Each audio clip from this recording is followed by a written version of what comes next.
Welcome back, everyone. As I said, some familiar faces already from last time. Thank you for coming back. Those of you that I don't recognize from last time, I hope that you were able to watch the recording from our first session. This, hopefully you know, is the second session of the School Discipline Fix Book Club. Hope you all have your books available to you and that you've been reading these. We're looking forward to answering a number of your questions. I am Alisha Pollastri. I'm here with my colleague and co-author, Dr. Stuart Ablon. We come from Think Kids, which is a program in the Department of Psychiatry at Massachusetts General Hospital in Boston. So we're happy to have all of you here with us today to talk about the book.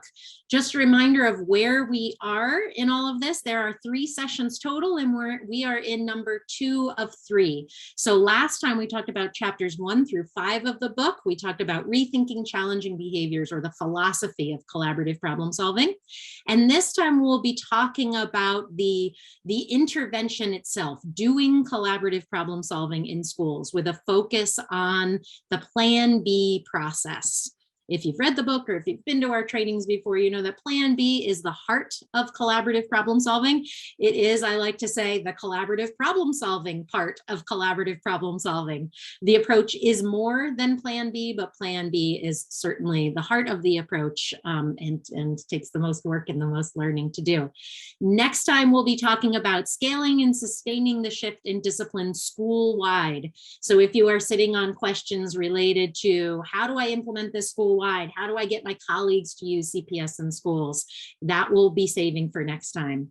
Just a reminder that holding these book clubs is a really nice way to get other colleagues on board with the collaborative problem solving approach. And we have a great resource for you that goes chapter by chapter through the book. You can find that resource by going to thinkkids.org, following the instructions there on the right-hand side of your screen, and downloading the free PDF discussion guide for that. We encourage you to do that. So today we have an hour with you. We're breaking the hour down into 3 main parts. Even though we're covering chapters 6 through 11, there's a lot of content in those chapters. So we're going to try to do about 15 minutes on each of the following topics. The first topic is doing Plan B, or the 3 ingredients of the Plan B intervention. The second part will be using Plan B in the classroom and the 3 main types of Plan B. We sometimes call them proactive B, spontaneous B, and emergency B. And then in the third section today, in our third segment, we'll be talking about when you want to use Plan B for more than 1 student at a time, or group Plan B. Certainly, if you have any other questions about the intervention itself, you can pepper your questions throughout. We really like this to be light on content and heavy on discussion. So while we will frame with a little bit of content on each of those topics, we really want the rest to be answering your questions. Tell us where you've gotten stuck, how you've tried using this, how it's worked for you, and the questions that you have to help us make this as useful for you as we can. We do have some questions that have been submitted in advance, and so we will be bringing those up. But if you have a question that comes to you while you're here on this book club session, just raise your hand and we'll call on you, or you can submit questions in the chat.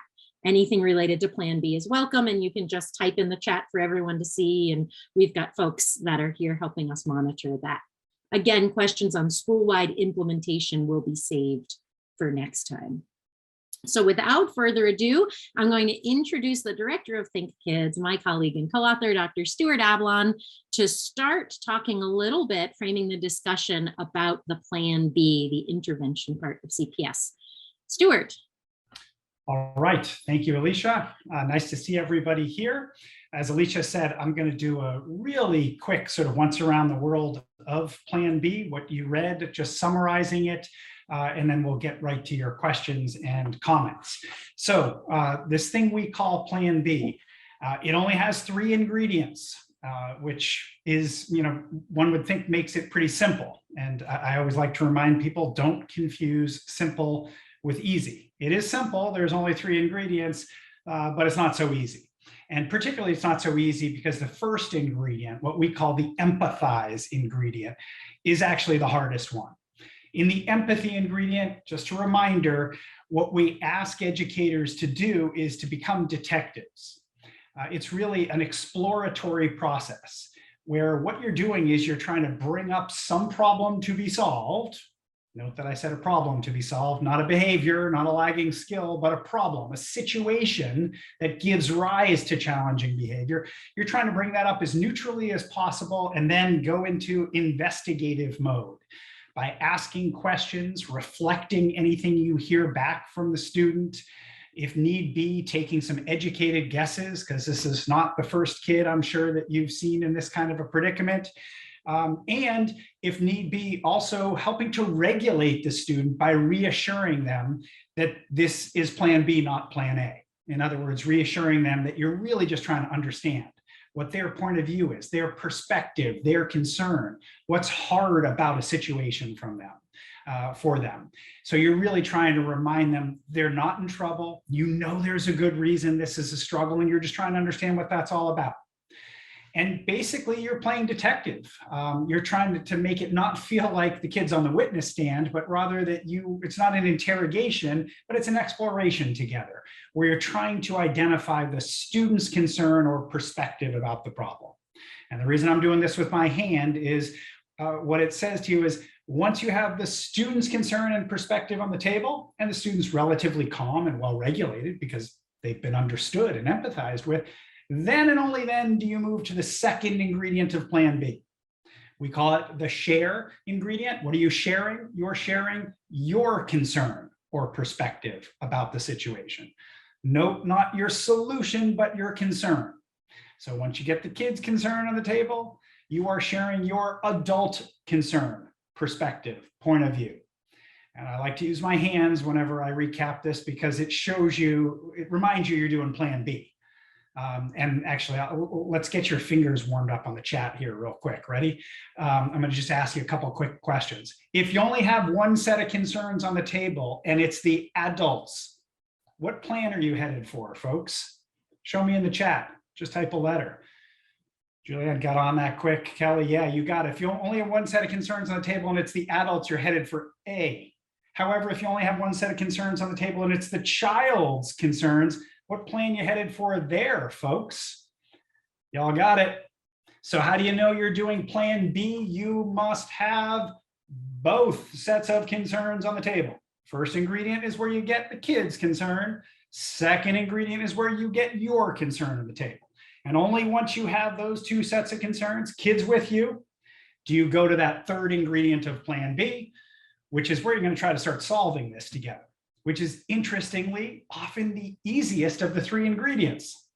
Because if you've defined the problem well with two sets of specific concerns, solving it's actually going to be harder than the detective work, easier than the detective work. So what does that third ingredient look like? It simply looks like an invitation to the student to collaborate with you, giving them first crack at generating a solution. And what kind of a solution? Any solution that addresses their concern and your concern. You give the kid first crack at it, see what they do. And remember, any idea is a good idea. Walk through any idea they come up with, test it out together. Is it mutually satisfactory? Is it realistic? Is it doable? If they have no ideas, tentatively suggest an idea and test it out together the same way. Now, if we go back to our last session together, somebody brought up a great example of a student that wanted to bring a toy in from home.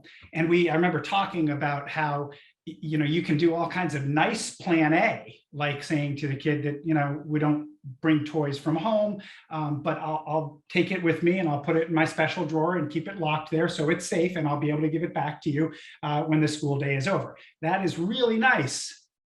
Plan A. Okay, now what would plan C look like? Plan C would look like letting the kid keep the toy with them throughout the school day. Now, if you don't want to do that because you've got concerns, well, you've got another option. What's that? Plan B. First ingredient of plan B, try to identify their concern or perspective.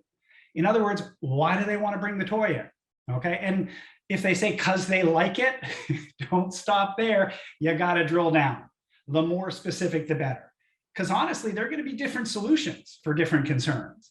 Is it that the kid has some super cool new toy that they want to share with, that they want to show to the other students, their peers in the class? Is it that the student feels like they're not really making friends and they feel very lonely and isolated and they want to bring in something as a way to make friends? Is it that they are feeling scared, nervous, have separation anxiety, bringing something from home helps them with that? It's a transitional object. Drill down and try to understand, what is it specifically, okay? And only once you know what it is from the kid's point of view, do you then raise your concern. And as we talked about a little last time, what are the things we could be concerned about? Well, just say to yourself, why do you have that rule about not bringing in toys? What's the reason for the rule? And that'll tell you what your concerns are. Does it distract other students? Does it make other students feel bad if they don't have the latest cool new toy? What are the reasons? Put those out there and then invite the student to collaborate. And again, this seems simple, but God, how often people get to that third ingredient and their invitation to collaborate sounds like this. So what do you think we can do so that you're not bringing that toy into school with you? That's collaborative, but it's collaborative plan A, okay? Collaborative plan B is, what do you think we can do so that, insert kid's concern. So for instance, so that you've got something that makes you feel comfortable and helps you to settle in at school. That's just an example. And it's not distracting your friends or making any of your friends feel bad that they don't have something like that. What do you think we can do? Do you have any ideas? So that's the reminder of the basic guideposts of Plan B. Note, Plan B is not a technique. You cannot use Plan B on students. You have to do Plan B with students. It is a process, or I don't know if we have any Canadian friends here. It is a process. I don't know, Lucas, maybe that's true in Australia too, that it's a process. But it's a process with clear guideposts to remind you to walk through. And if at any point it gets tough in those three ingredients, race right back to the first one, because the first one is where you regulate your students so that they can participate in the rest of that process. So hopefully, Alisha, I did okay with keeping to time here. Are you laughing because I didn't? Yes, I'm laughing because you didn't, but that's okay, because it's the hardest one that's going to set us up for the whole rest of the discussion. So it's all right. It was really needed. It all needed to be said. Well, I stole a little time from the quick way which we went about the beginning. So you did. That's okay. Let's talk about some questions people have. Maybe I'll kick it off here with one of the questions that's that was submitted. And in the meantime, folks, feel free to type in the chat or let us know if you want to ask a particular question.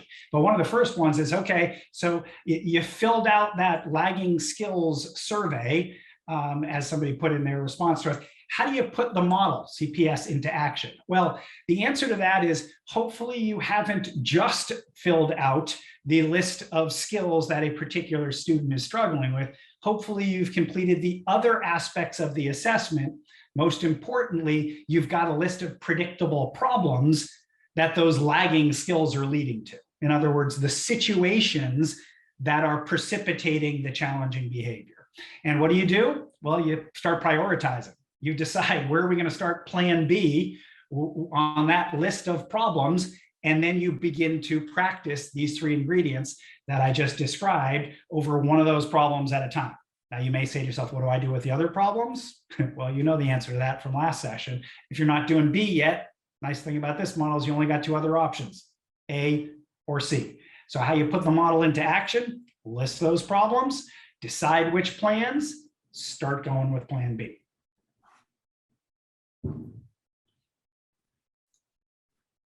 All right, I think, Alisha, I'll just keep rolling along here. If, or I don't know if you want to take a next one that's been submitted here, or I can while we wait for some live ones as well. Well, one of the other questions that came up that I think is a good question and that folks may be forgetting about is the acronym MAD, M-A-D, how we use that. And the question is, how often have you really found yourself using MAD, and can you give examples? Can you describe to folks where MAD comes in, Stuart? Yeah, where MAD comes in is when you work with students where you get to the third ingredient and you lay out the problem and you say, so I wonder if there's anything that we could do so that you have something you're bringing from home or something that makes you feel comfortable in class, and at the same time your peers are not getting distracted. Do you have any ideas? And the kid stares at you blankly and produces nothing. Now, the first thing we say is wait. Like literally be quiet and wait, like count to 45. It feels like an eternity, but really wait and see. Now, I wouldn't whip out this thing we're going to describe, MAD, right away. I would say to myself, I'd take note. Okay, for some reason, that student's having a hard time generating any ideas. So I might suggest an idea. And then I'll try plan B over something else. And I'll try plan B over something else. And if I try plan B a bunch of times, and every single time the kid has no ideas whatsoever, that reinforces the idea, or helps you recognize that one of their lagging skills is generating solutions in the first place. MAD is an acronym for a way to help kids generate solutions. Meet halfway, ask for help, do it a different way. Meet halfway, ask for help, do it a different way. Because what we found is even the most complicated solutions out there, they all fall into those three categories. Basically, whatever problem we're trying to solve, we're either like meeting in the middle, some form of compromise. We don't have any idea of how to fix it, so we got to ask somebody else for ideas. Or we're saying, we got to handle this problem a little bit differently. We got to try a different way of doing it, okay? And this is a particularly helpful roadmap for problem solving for students who really struggle with cognitive flexibility. So they really have a hard time generating flexible solutions to problems. I actually first used this acronym with a student on the autism spectrum who really struggled to come up with any ideas whatsoever. But she was great. She took hold of this acronym, and we got to the point where I would say, do you have any ideas, Tina? And she'd say, no. And I'd say, well, give it a sec. Can you think it through? And I'd count to 45, and I'd say, so? And she goes, nothing. I got nothing. And I explained MAD to her. And so at this point, I'd say, so what do you think? Is this something we could meet halfway? Or do we need to ask somebody else for help? Or can we do this a different way? And it would start her creative juices flowing. And when we got to the point is I would just say, do you have any ideas? And she'd smile at me because I knew what was coming, which is nothing. And I would say, okay, is this one? And she would say, where we could meet halfway? And I said, yeah. Or ask for help, do it a different way. So it's literally a structure for a roadmap to get problem solving started. I don't use it all that frequently. I wouldn't suggest you use it all that frequently. Really give it time, because a lot of kids are reluctant to even generate ideas in the beginning because they think this is another version of plan A. And so they're sort of standing back a little skeptical, like, what am I supposed to be doing here? And is this some tricky thing you're trying with me? When they get more comfortable, the ideas start flowing. But if the ideas aren't flowing, it's probably because of a lagging skill. And the other last thing I'll say about this is you can ask a kid. You can say, so when you say no, you don't have any ideas, were you thinking about it? Like, what was happening in your head? Did you think, did something come up? Did you say, like, and some kids will tell you, they'll be like, I didn't really think about it. Oh, how come? Because I don't think you care about my ideas anyways.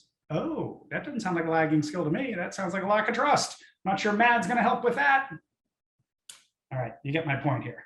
Yeah, Jen has a great point, that it's not just when you can't come up with an idea, but when there's only one idea and you want to brainstorm a bunch of ideas. As you were talking, Stuart, I was thinking about where I've seen this in schools, and ask for help is one of those things to lean on, whether you're using MAD, whether you're using it as part of the acronym, or just kind of thinking to yourself as you're trying to brainstorm solutions with a youth.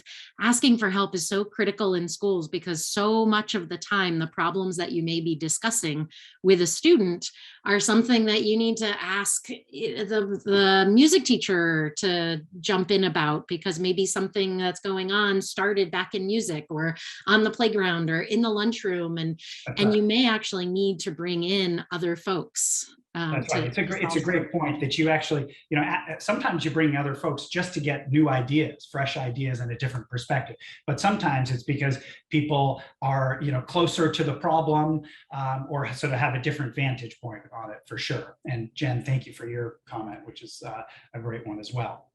Alisha, your comment also it sort of connects to one of the other questions that came in, which is, what's the role of a school counselor when it comes to collaborative problem solving? And the first thing, the way I would answer that, first thing I want to say is, what is not the role of a school counselor? What is not the role is to be the only Plan B person in the school, which is to say that kids blow out of classrooms and end up in your office, and you're supposed to do some magical Plan B thing and put them back together and ship them back, and everything's supposed to be great, which is just unrealistic. So ideally in a school, Plan B should be going on closest to where the problem happens. So if it happens in somebody's classroom, ideally the person whose classroom it's happening in should be the one doing Plan B, because they're there when it happens. It's their perspectives that need to be represented and concerns, et cetera. They need to reinforce the solution. Having said all that, in the beginning, the school counselor, who often has more PD when it comes to collaborative problem solving and more availability and bandwidth, can be the person to start that process. And maybe the classroom teacher is running, sitting side by side while they facilitate Plan B, but the goal is to pass that baton. So if you're the school counselor, you're trying to help people learn and practice collaborative problem solving themselves. You're not trying to do it all yourself. That's a great point, Stuart. And that actually segues really nicely into our next topic, which I'm going to jump into now, just in the interest of time. And as other questions are coming to mind, it's okay if the questions that you're coming up with are more relevant for an earlier part. So please put them in the chat. The next topic that we wanted to make sure that we got across, to make sure that everyone's clear on this and how it came up in the book, is how and when to have these Plan B conversations. If I had to name the number one question, complaint, argument that we get from school personnel about using Plan B after we walk away from doing one of our trainings, it's, I don't have time for this. How am I going to have this conversation that Stuart just described to you? 3 ingredients: get the child's concern, share my concern, brainstorm ideas. How am I supposed to have a conversation with little Billy, who's not sitting still every day, to talk about that when I have, number one, 28 other kids in the classroom, and number 2, all this content that I need to get across, and don't even start me talking about COVID and how far behind we are this year, right? I see nods. And so this is sounding like maybe some of you had that in the back of your mind as Stuart was describing it. Well, what Stuart described, those 3 careful steps, the careful ingredients, and the idea of having the conversation with the child who is repeatedly bringing in a toy to school, and you're having that conversation, that's what we call proactive Plan B. Proactive Plan B happens when you've identified a chronic problem that's coming up. You know what skills, you've probably done a thinking skills inventory. You've already thought through what skills are contributing to that. You may have filled out some sort of tool. I'll be putting some of these in the chat window in a little while. We have tools to help you think about, in advance of the Plan B conversation, what are my concerns? And let me brainstorm some things in advance so I can think about where this conversation may be going, and take some educated guesses about what the child's concern is. Sometimes you can do that, and we really encourage that you do that whenever you can, because you have the time and everyone's regulated to have a careful conversation and come up with a durable solution.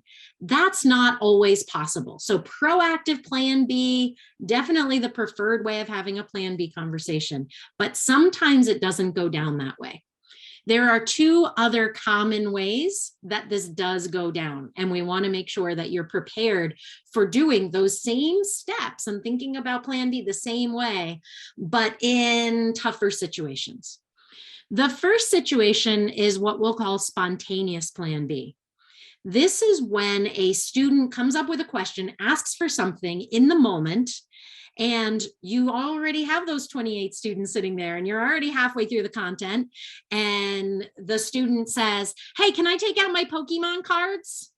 Or can I play with my fidget spinner? I'm sticking with this example that we've been running with about bringing a toy to class. It's a nice, simple example. And you may traditionally say, no, we don't do that right now, or no, we don't have our toys in class.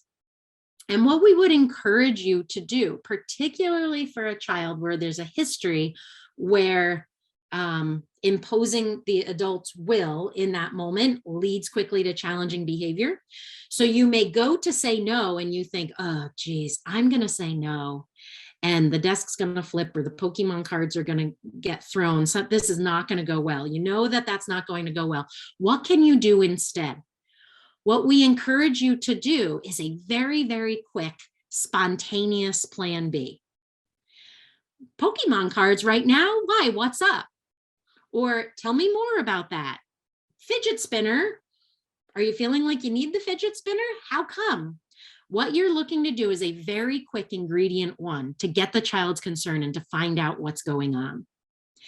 And then, depending, as Stuart said, depending on what the child's concern is, that's going to lead where the rest of this conversation goes, because that child's concern paired with your concern, and your concerns are probably very valid about distraction, about needing to make sure that this child is on task, all of these things, that's going to allow you to come up with a very quick solution together. Now, for spontaneous plan B, you may not have all the time in the world to sit and do you have any ideas, and ask the child to really lead the brainstorming. That's the disadvantage of a spontaneous plan B. But if you get their quick concern and you state your concern quickly, you can do a very quick brainstorm, which in this case, which in a spontaneous case, may include you either structuring it a lot or suggesting a solution that may work. And what you're trying to avoid is the challenging behavior that often comes with a plan A, with a no response. So that's a nice way to use all the skills, all the ingredients that you can of plan B in a very, very quick few sentence interaction, spontaneous plan B. The other time plan B can come up, and it's not proactive plan B, is when you have already used a plan A response, you've already, or set an expectation in a way that engenders a challenging behavior from the child. And now you're stuck. You're halfway down the path toward challenging behavior, and you need to backpedal a little bit. And what you don't want to do, you don't want to give in and be like, oh, fine, just take out your Pokemon cards, right? You want to do something different than that. But what are you going to do? You could plan C. You could say, oh, I can see that this is tough for you right now. So why don't you do your Pokemon cards right now? And then we'll talk about this after class and come up with a better long-term solution. So you can pivot to plan C, or you can have a very quick plan B conversation in response to the child already going down that path. Whoa, whoa, whoa, I can see that you got really upset when I said to put your Pokemon cards away. Can you tell me what's going on with the Pokemon cards?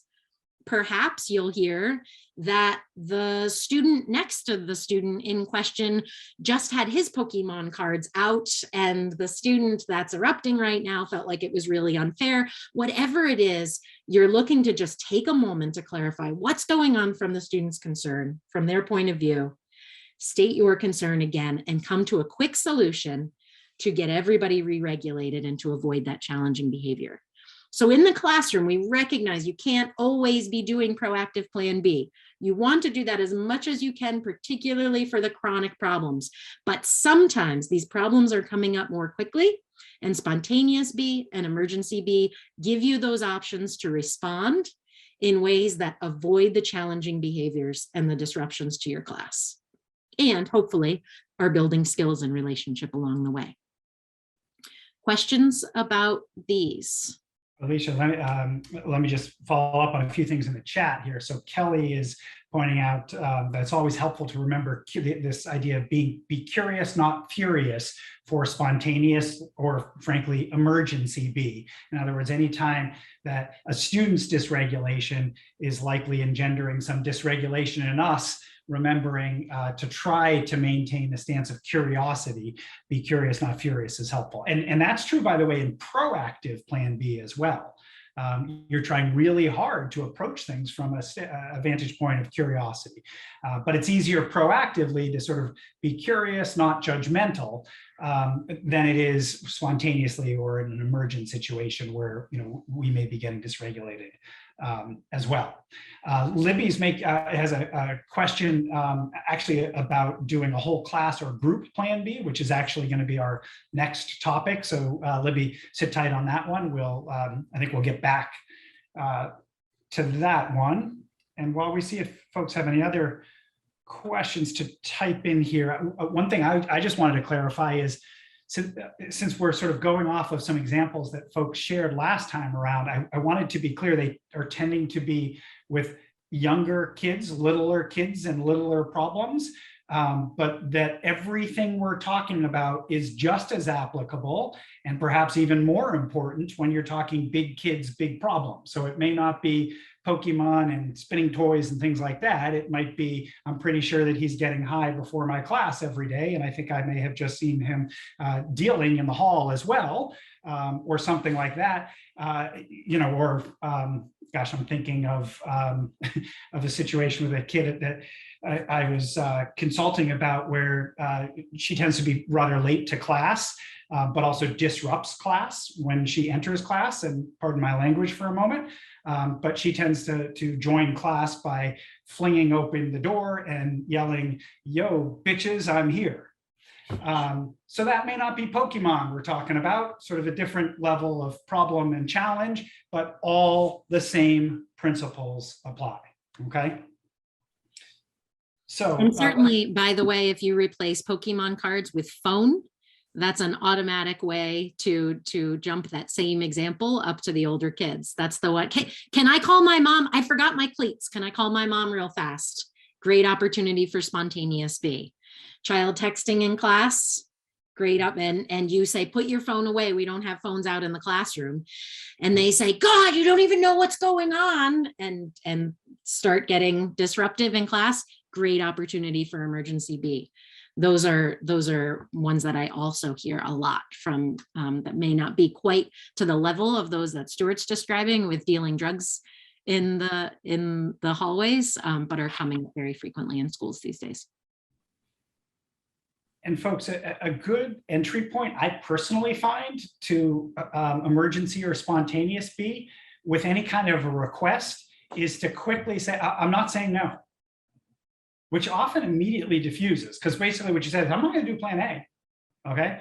And now people often say, oh, so you're saying yes? And they say, oh, I'm not saying yes yet either. I just don't know, because you got to fill me in. So tell me what's going on. And that slides you right into a mode of curiosity. Sort of take it down a notch, slide into a mode of curiosity. Because remember, when people are dysregulated, they're not going to be able to fill you in anyway. So sort of some notching things down right off the bat is helpful. And Lisa is asking, are there tools you can recommend for teaching the lagging skills? Lisa, thank you very much for pointing this out, because I didn't include it in my sort of overview of the first segment. And believe it or not, the primary tools that we recommend for teaching the lagging skills are the 3 ingredients of Plan B. It's one of the beautiful things about the ingredients of Plan B is they are packed with practice, modeling, and skill building. Each one of the 3 ingredients, when you unpack them, includes a variety, a practice in a variety of skills: language and communication skills, emotion and self-regulation skills, flexible thinking skills, perspective taking, social thinking skills, all the skills found in our assessment instrument. Those skills get practiced naturally by just participating in those 3 ingredients of B. And perhaps the most simple way I can put it is, if those lagging skills make it hard for kids to be good problem solvers, our job is to help them build better problem solving skills, right? How do you help somebody build better problem solving skills? Practice problem solving a whole lot with them. And when you hit a wall because you're doing this thing called Plan B, but it doesn't go smoothly because they're not good at it, try not to throw up your hands and say, see, I knew Plan B wouldn't work. And instead say, of course Plan B is not smooth here, because I just ran right into a lagging skill. He has a hard time letting me know what's bothering him. She has a hard time taking my perspective into account. They have a really hard time generating potential solutions to a problem. So in other words, actually, we use Plan B to verify, confirm where the lagging skills are in the first place. Where it gets hard is where the lagging skills are. But that's where you dig in and slow down, because that's where the practice happens. It's a very different type of skills training. It is not didactic skills training, okay? Not what in schools we often refer to as direct skill instruction. But don't sort of apologize for that, because naturalistic skills training is incredibly powerful. because it doesn't require transfer of those skills to quote the real world or generalizability to other circumstances, since it's happening naturalistically.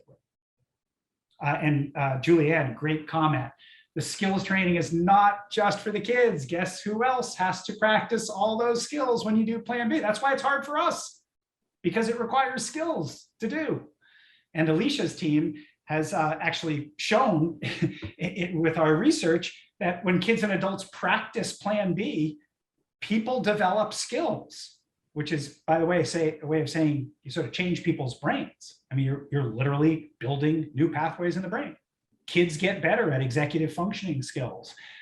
Adults get better at things like empathy, perspective taking, cognitive flexibility. So ton of skills training packed in. Thank you for pointing that out.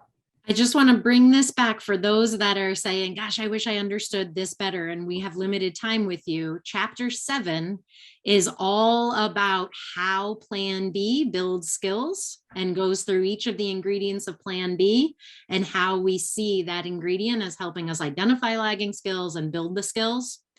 And then chapter 10 is the chapter, it's called When Students Are Stuck, Direct Skills Training. And it's about if you really feel like the child needs more than what Plan B can do to build those skills, how to use Plan B to help you plan out the direct skills training that the child may need. So chapter 7 and chapter 10, those are the ones that you'll want to focus in on if you're into the skill building stuff. And one last comment. That's why repetition in Plan B is a good thing. While it might be wonderful if Plan B had some magic where you did these 3 ingredients and the problem went away and you never saw it again, you wouldn't be building skills and changing the brain, because that requires repetition. So actually coming back to Plan B, iterating, trying again, picking up another problem, it taking a while to solve, that's where the practice happens. That's where the skills get trained. We should shift, I think, Alisha, to the last topic, right? For today? Yes, yes, absolutely. All right, so last topic for today, and Libby had already asked a question in this realm, which is, it's about group Plan B, okay? And when we say group Plan B, I wanna be clear, what we mean by that is Plan B that involves more than one, in this case, student, okay? So you could have what we call small group Plan B, which is 2 students, 3 students, okay? Maybe it's 2 students that are having a hard time with one another. Maybe it's 2 students that are, ganging up on another kid. I've never heard of that happening, particularly with girls in school, but just in case it ever did, you have an option of doing what we call small group Plan B, okay? But you also can do larger group Plan B, which is, what does that look like? An entire classroom. Or you could even do it with a whole grade level. I facilitated once in a rural middle school in Vermont, a group Plan B with the entire middle school. So, you can do it with large groups, okay? When do you do it? You do it when there's a problem that is involving or impacting or influencing a whole bunch of students at one time. Okay, so let me give you an example. You notice that when you are trying to get students to line up to go from one class, your classroom, to another class, all hell tends to break loose, okay? And you've noticed it tends to be 3 or 4 students who are doing more of the pushing, shoving, getting aggravated, things like that. Are you going to go have 4 individual Plan B conversations over that same problem? Seems inefficient, when you could have 1 and you could utilize the perspective and the potential solutions from other students in the classroom as well. So what does that look like? Whether it's your morning meeting, your community meeting, whatever it is, anytime you have to do problem solving as a group, you walk through those 3 ingredients as a group. First ingredient, you gather information from the students, what their concerns, their perspectives are, okay? Why is it not going so well when we try to move from one place to the next, from our classroom to another classroom? What's going on? Get their perspectives and point of views on the table. If you have 27 kids in the class, don't worry, you're not gonna have 27 sets of concerns. There's gonna be repetition there, okay? Often it's helpful to have a kid write them up on the whiteboard to keep track of them. And you'll see they'll fall into a few categories. Then you get to put your concern or perspective, which is, I just want to make sure we get to where we need to go on time, safely, and without disrupting other people in the school as well. And the third ingredient is the most powerful one in Group B. Because whenever it involves multiple students, kids have been trained to look at you all, to look at the educators as the only problem solvers. What are you going to do about it? Very powerful when you turn it back and you say, so folks, class, what do you think? Does anybody have any ideas here about how we can solve this so that, and then just reiterate the things people are worried about, so that we get from one place to the next quickly without anybody getting hurt, and you all don't feel like people are pushing up against your bodies, and you don't feel like it's always the same people who get to the class first, so they get to pick the first set of materials and things like that. What do you think we can do so it's more equal and fair and people aren't getting pushed around? Any ideas? And you'd be surprised, actually, you probably wouldn't be surprised, how many great ideas come from the students, okay? And obviously the students are going to be much more invested in solutions that they as a group create. As I mentioned at the outset, it's very powerful in smaller groups as well, okay? Because if you have, again, a couple of kids who are having a really hard time with one another, they're often looking at you to be the arbitrator, to decide sort of who's at fault, what the solution is, what punishments are going to be handed down. So powerful when you look at two students and you say, all right, so I heard you say this and I heard you say this. What do y'all think you're going to do about this? Do you have any ideas? Usually there's sort of this moment of shock where they're like, wait, I thought you were going to tell us this was going to happen. And sometimes kids will say that. And what you say to them is, I'm not having this problem. You all are having this problem. So I'm here to help. You guys work it out, but you're going to have to do it. So do you have any ideas? Okay. So it's an efficient way of solving problems rather than have this whole bunch of individual conversations, but also, again, community building and skill building as well.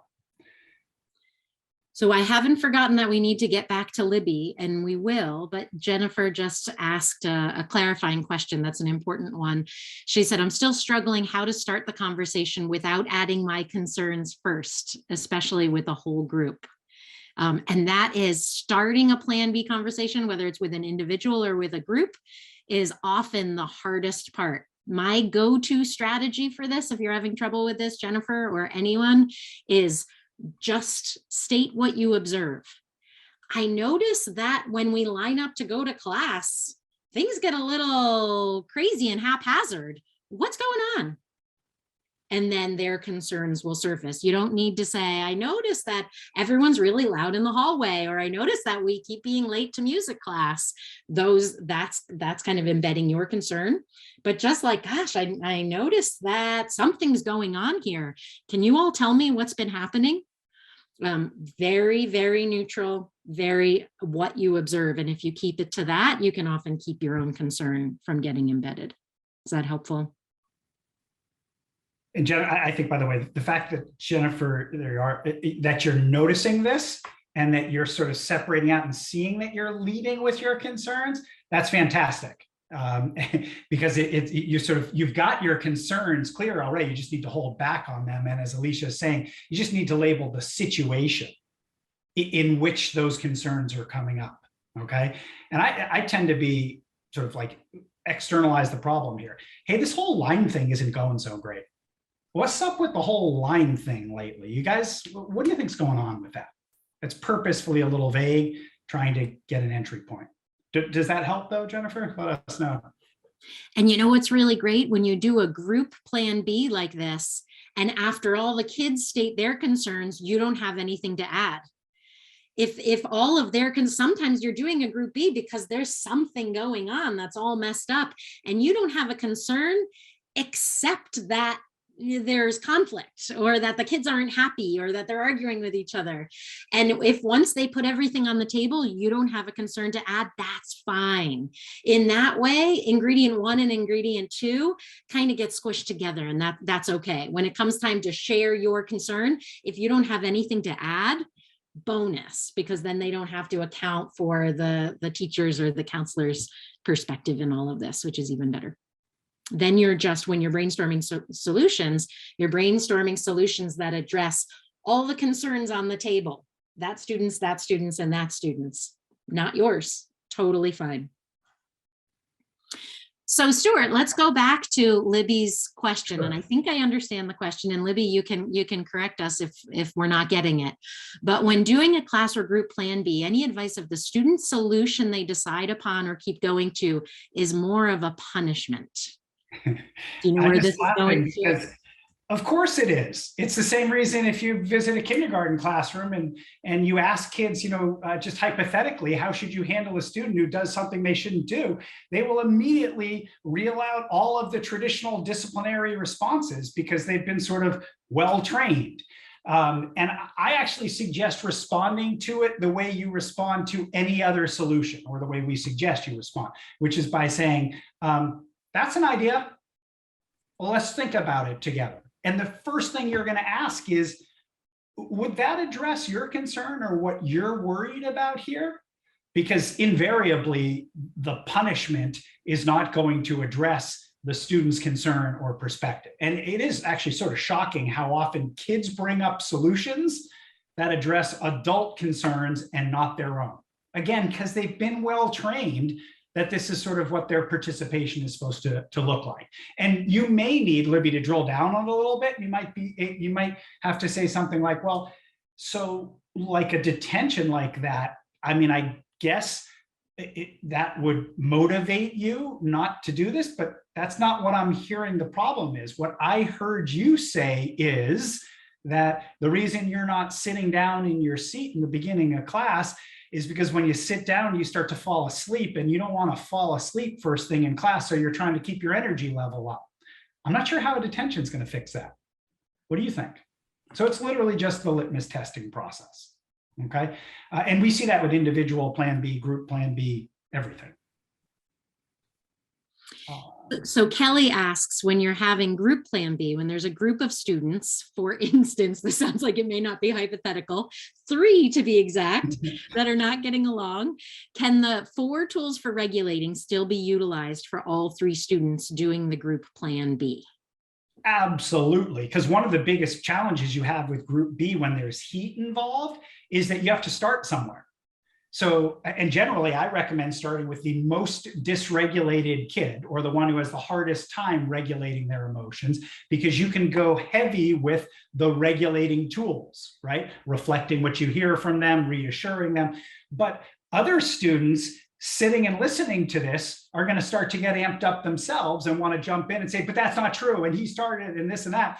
And you're going to need to say, well, hold on, you're next. I'm going to hear you out next. Okay. Our job first is to listen here, okay? And then we're gonna have a chance to listen to everybody, which is why it can be very helpful with group B, and we talk about this in the book, to lay out some ground rules for group B to begin with. Okay, so here's how we're gonna do this. Everybody's gonna get a chance to talk.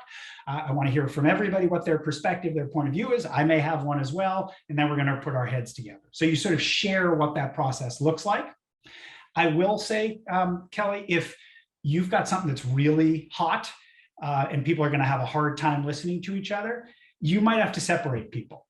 And you might have to have 3 short individual plan B conversations. Then you bring the 3 kids together and you say, I've met with each of you. I want you to hear me. Here's what I've heard from each of you. And I'm going to give you an opportunity to ask questions of each other before we start thinking about what we can do. And that sort of can control the process a little bit. Okay.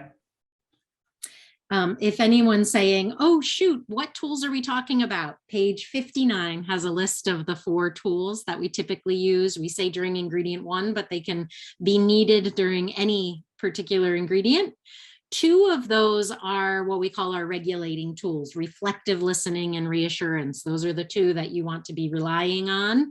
If it's gotten hot, as Stuart says, if the heat's up in the conversation, to get everyone regulated. The other 2 tools we consider more information gathering tools, clarifying questions and educated guesses. All very, very useful during ingredient 1, especially the 2 regulating tools.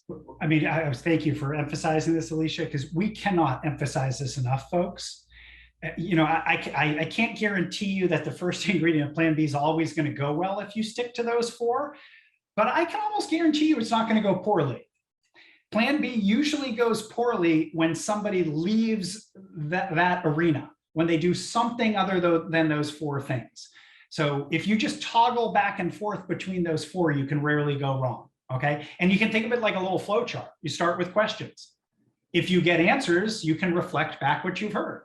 If you do not get any answers, well, you've only got two other options. You could take a guess, or you could provide some reassurance. And how do you know which to do?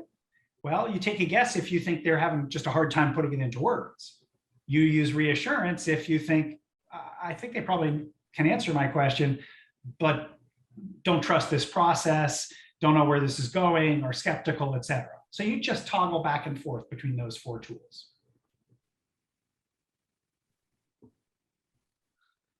Great question, Sylvia. Oh, sorry, I didn't see Sylvia's question. I was going to ask everyone else a question. Go ahead, Stuart. Well, Sylvia, I'll read it here. It says, how do you work with a youth that will not be truthful about what's going on? I'm assuming so that they won't get in trouble. So in other words, they think that if they fill you in plan B, it will only lead to them getting in trouble. It's a great question. And it's why you have to be really careful. You know, we just talked about that. One of those tools, reassurance. Reassurance is supposed to be reassuring a kid you're not going to do plan A. But if you turn around and do plan A, you completely invalidate the process. So for instance, don't say something like, you're not in trouble, I just want to understand, if they're going to end up in trouble, right? So you've got to be really careful there. If you think they're not telling you the truth because they might get in trouble, I'd say that. What I'd say is, you know what, I get a sense, and I could be wrong here. I like to make everything tentative. Could be wrong. I'm getting the sense, though, that one of the reasons you might not be filling me in, or you're telling me things that I'm not sure if I believe them. Don't worry, I think you got a good reason. But I think the reason is because you don't want to get in trouble. Okay? And I'm not going to make you tell me things if you think you're going to get in trouble, but it would help me to just know if you feel like you can't because you might get in trouble. So in other words, Sylvia, I'd pivot from focused on the problem you went in to talk about to, ooh, I got a bigger new problem. And that is, he doesn't feel like he can tell me the truth. And you apply those four tools and the rest of the process to that. And this is a great example of, you know, best laid plans with plan B, right? You pick a problem and you think you're talking about, you know, entering class late and disrupting them, and who knows where it's going to go. Okay. So what do you do when it ends up drifting to somewhere else, perhaps more important? Hold on to the guideposts. And what are those guideposts? 4 tools in the first ingredient, and then 2 more ingredients after that. So sort of, some people often say to me, like, I get worried because I don't know where it's going. And so I just want to stop because I don't know where it's going to go. And you never know where it's going to go if you're really doing plan B. But your life raft is those 3 ingredients and those 4 tools. A little foreshadowing, when we start talking about doing this at the system level, it gets a little bit easier. Let me back up. I was imagining that someone on this call, when Stuart said that about how to interact when you may be worried that the child just isn't telling you because they don't want to get in trouble, someone was thinking, well, I can't promise them they won't get in trouble because I might need to punish them once I hear what's actually going on. And if you really examine that for a second, we would say, well, why? Why do you need to punish them? Well, because we give detentions. If he says, yes, I didn't want to tell you that I'm carrying a knife because, I know that that's against the rules at school, jumping to the big problems that there might be, then, and you say, well, I would have to give them a detention or I would have to suspend them because that's our rule. We might say, well, but why? And what's that going to do? What is the detention or the suspension going to do to address the concerns that cause that child to bring the knife to school in the first place, whatever those concerns might be? Now, if you're the only teacher or counselor in the school that's trying to use CPS, that's a lot harder to get behind because you're working against a system. You're swimming upstream. Previewing a little bit for next week, we'll be talking about whole school implementation. When the whole school is on board, when everyone has gotten CPS training, you feel a little freer to bring that up in a meeting and say, hang on a second, Why are we using detention and suspension in this case? Because I talked to him and asked him about the knife, and he said that he doesn't feel like he's safe coming through the neighborhood he's got to come through to get to school. And I think there are better ways than that we can address that concern. And giving him a detention or sending him out of school for 3 days before he can come back isn't going to address that. And you have active listeners. You have listeners then who will hear that and understand that and can really start talking about the systems of discipline in the school. And that's when it really gets exciting, when you have other folks that are on board with you.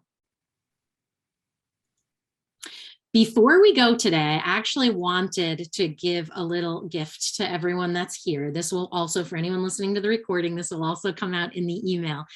In the book, at the time that we published this book, we put in the appendix a few tools that we had available at that time. And we did say that other tools are sometimes put on our available on our webpage for you to download. But we had something called the Plan B prep sheet, which was intended for you to have a place before you have a proactive Plan B conversation to write stuff down and plan out that conversation before you sit down with the student. It was fine, but I thought it wasn't great. And since that time, we've created a new tool that we like better. It's called the Plan B Organizer. So I'm going to pop in the chat before you all go a file that you'll be able to download. Actually, I'm going to give you two of them. One is the Plan B Organizer, and the second one is a group Plan B Organizer. There's only a slight difference between them, but if you're someone that likes to do this with your whole class or with more than one kit and with more than one student, the group Plan B Organizer will just have better language for that. So this tool really helps you think through all three ingredients and asks you to prepare the parts that you can prepare in advance of the conversation so that you feel a little more confident going into those conversations, especially when you're just starting to do Plan B. So I'm going to pop those in now. They will also, if you're not able to get them here, they'll also be coming to you via email if you get the email follow-ups to these calls. So you should see the regular Plan B Organizer, and here's the group Plan B Organizer. The Plan B Organizer should be available on our website. I don't believe the group Plan B Organizer is yet. Any last burning questions? I know we heard from a number of you after our last book club that were interested in learning more, going to trainings. A lot of what you might want to know about is available on our website, thinkkids.org. Feel free to go there. We're happy to spend this time with you. We're happy to have those that can't be with us at this time listening to the recording. And we can't wait to see everyone again in a month or so for session 3. All right. Thanks, everyone. Take care. Next month, folks.